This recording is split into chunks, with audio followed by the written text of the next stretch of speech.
Mad human. A mad gorilla is loud, but a mad human can be loud too, especially when he is throwing chairs and turning over tables and breaking the cotton candy machine. Phone call.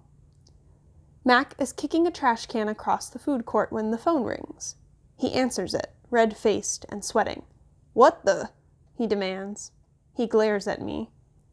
"I don't know what you're," he starts to say, but then he stops to listen. "Who? Julia who?" he asks. "Oh sure, George's kid. She's the one who called you?"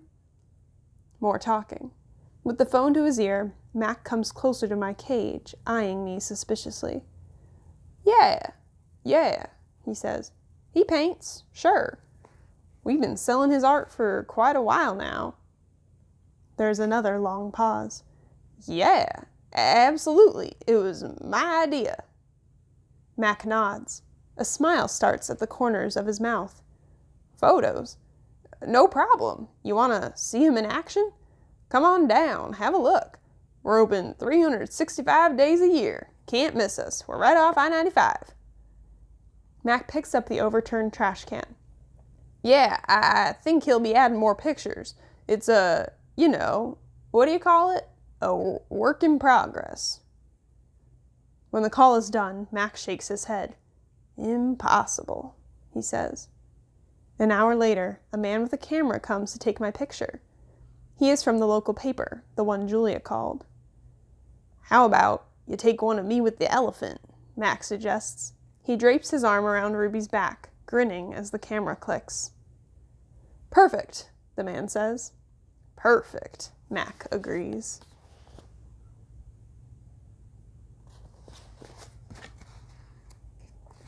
A star again. A photo of my billboard is in the newspaper. Mac tapes the story onto my window. Each day, more curious people arrive. They park in front of the billboard. They point and shake their heads. They take photos. Then they come into the mall and buy my paintings. While visitors watch, I dip my hands in fresh buckets of paint. I make pictures for the gift shop and pictures to add to the billboard. Trees with birds. A newborn elephant with glittering black eyes. A squirrel. A bluebird. A worm. I even paint Bob so he can be on the billboard too. I can tell he likes the picture, although he says I didn't quite capture his distinguished nose. Every afternoon, Mac and George add my new pictures to the billboard. People slow their cars while they work. Drivers honk and wave. My gift shop pictures now cost $65, with frame. The Ape Artist.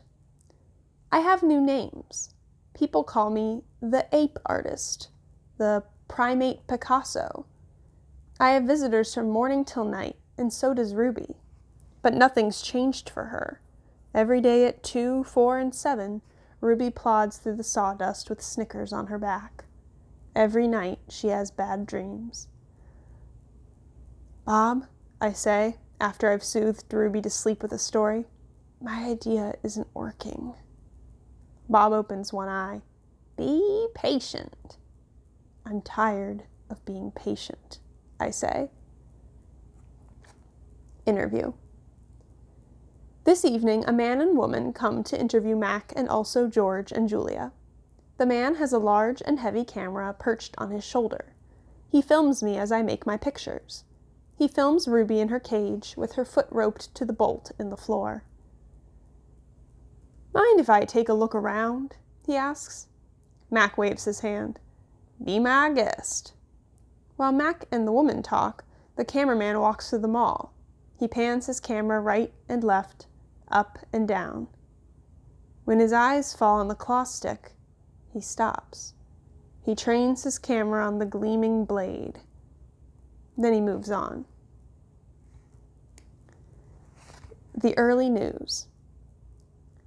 Mac turns on the TV. We are on the early news at 5 o'clock. Bob says don't let it go to my head. There we all are. Mac, Ruby, me, George and Julia, the billboard, the mall, the ring. Hi, Colby. And the claw stick. Signs on sticks. Come here.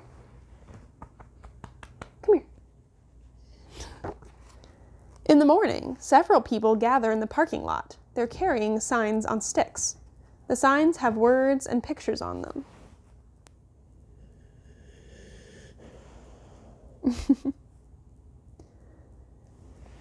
One has a drawing of a gorilla cradling a baby elephant.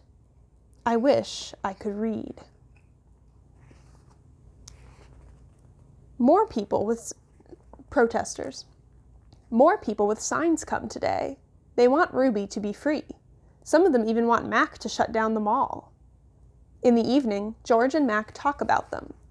Mac says they're protesting the wrong guy. He says they're going to ruin everything. He says, "Thanks for nothing, George." Mac stomps off. George, holding his mop, watches him leave. He rubs his eyes. He looks worried. "Dad," Julia says, looking up from her homework, "you know what my favorite sign was?" George asks. "Which one?" "The one that said, 'Elephants are people too.'" George gives her a tired smile. He goes back to work. His mop moves across the empty food court like a giant brush, painting a picture no one will ever see.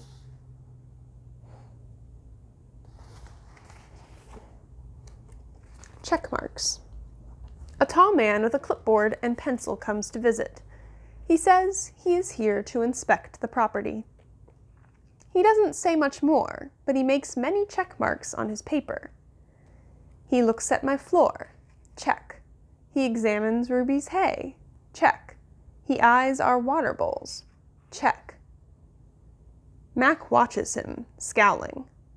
Bob is outside, hiding near the dumpster. He does not want to be a check mark. Free Ruby. Every day there are more protesters and cameras with bright lights.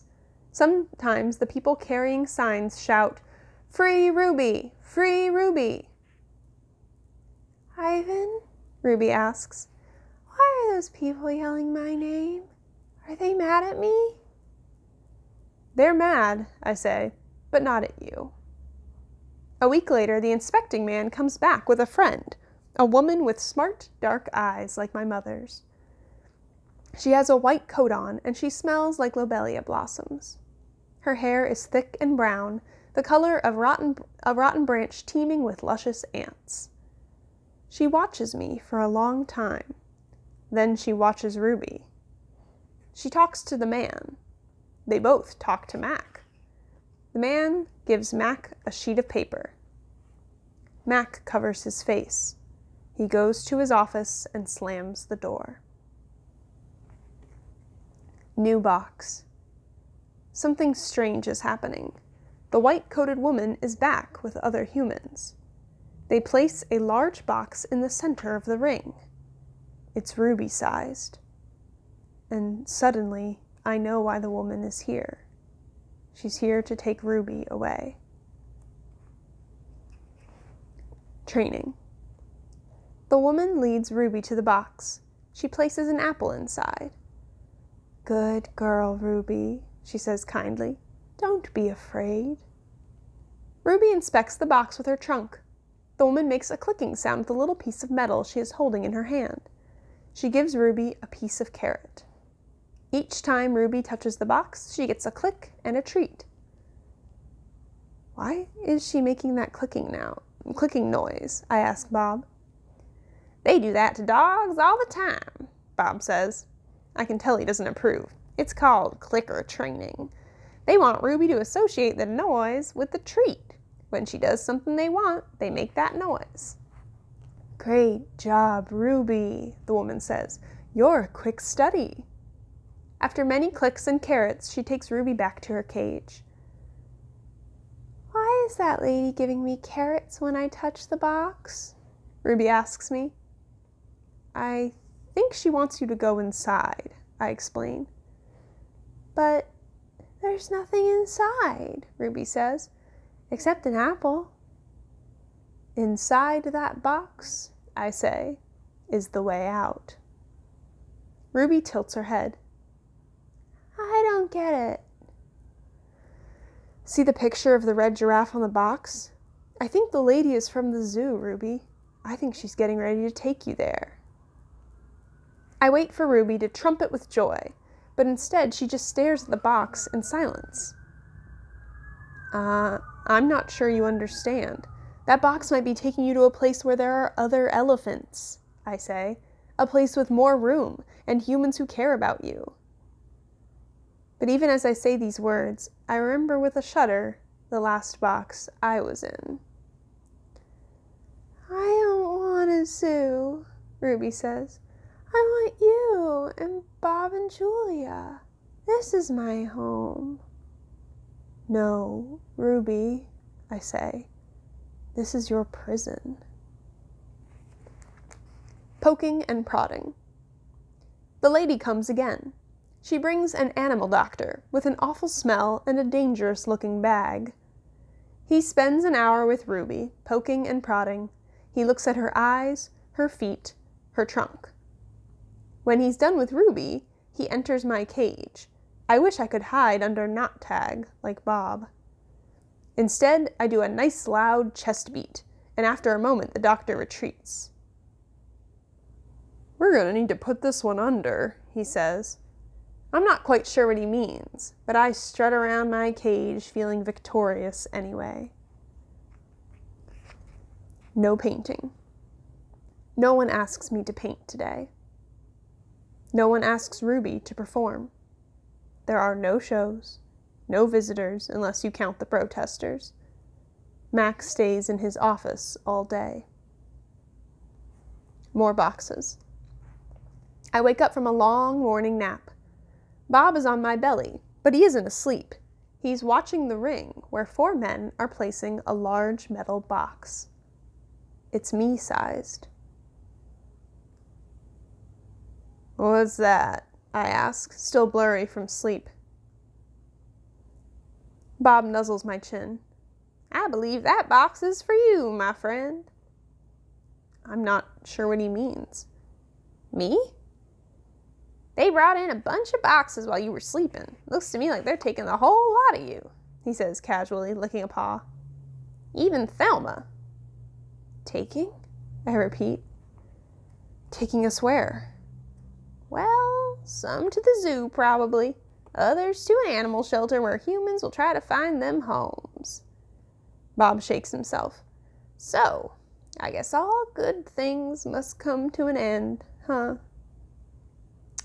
His voice is bright, but his eyes are far away and sad. I'm gonna miss your stomach, big guy. Bob shuts his eyes. He makes an odd noise in his throat. But what about you? I ask. I can't tell if Bob's just pretending to sleep, but he doesn't answer. I gaze at the huge shadowy box, and suddenly I understand how Ruby feels. I don't want to go into that box. The last time I was in a box, my sister died. Goodbye. When George and Julia come that night, George doesn't get his mop or his broom. He gathers up his tools and belongings while Julia runs to my cage. This is my last night, Ivan, she says, and she presses her palm to the glass. Mac fired my dad. Tears slip down her cheeks. But the zoo lady said maybe they'll have an opening there in a while, cleaning cages and stuff. I walk to the glass that separates us. I put my hand where Julia's is, palm to palm, finger to finger. My hand is bigger, but they're not so very different. I'm going to miss you, Julia says, and Ruby and Bob. But this is a good thing. Really, it is. You deserve a different life. I stare into her dark eyes and wish I had words for her. Sniffling, she goes to Ruby's cage. Have a good life, Ruby, she says.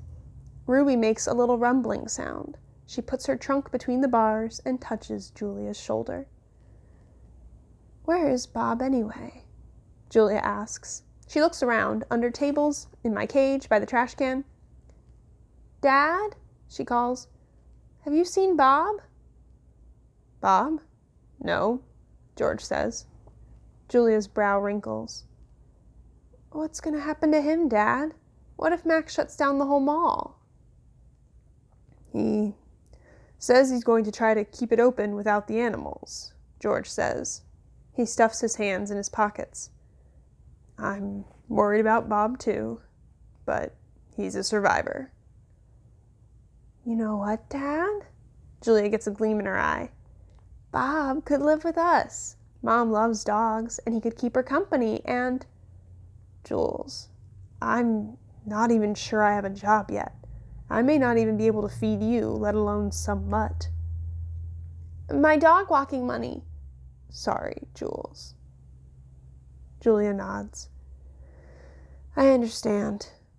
She starts to leave, then runs back to my cage. I almost forgot. This is for you, Ivan. She slips a piece of paper into my cage. It's a drawing of Ruby and me. We're eating yogurt raisins. Ruby is playing with another baby elephant, and I'm holding hands with a lovely gorilla. She has red lips and a flower in her hair. I look, as I always do in Julia's pictures, like an elegant fellow, but something is different about this drawing. In this picture, I am smiling.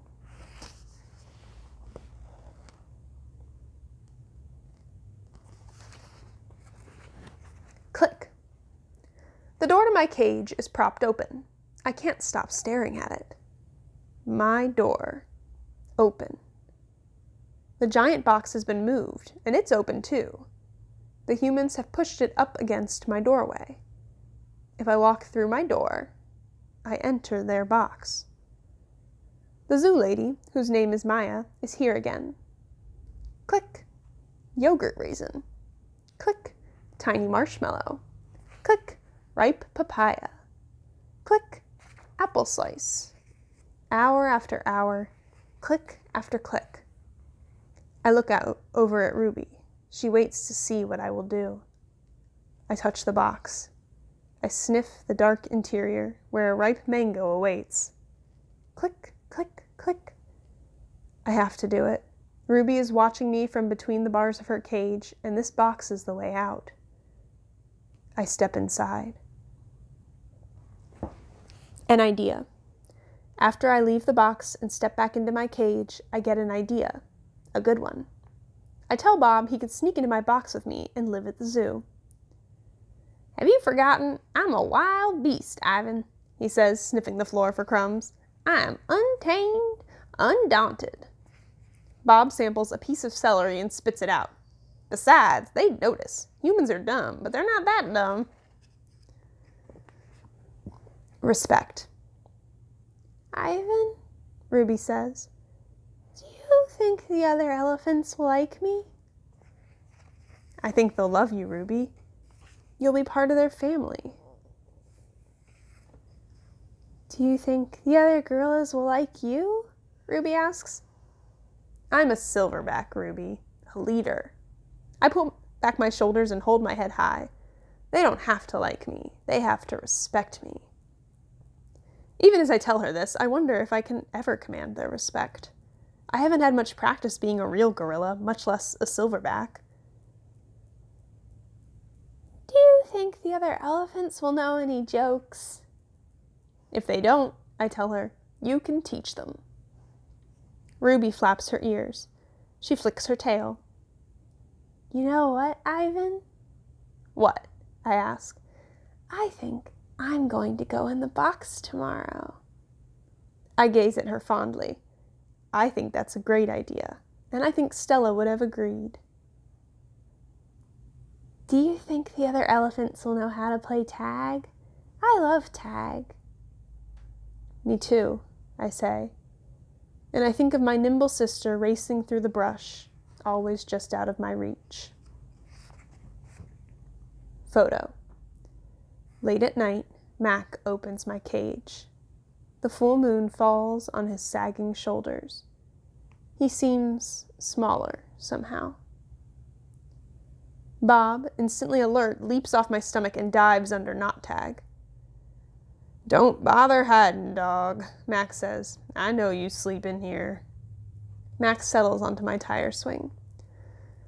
Might as well stay one more night. Your buddy's leaving tomorrow. Tomorrow? My stomach drops. I'm not ready. I need more time. I haven't said my goodbyes. I haven't thought this through. Mac pulls a small photo out of his shirt pocket.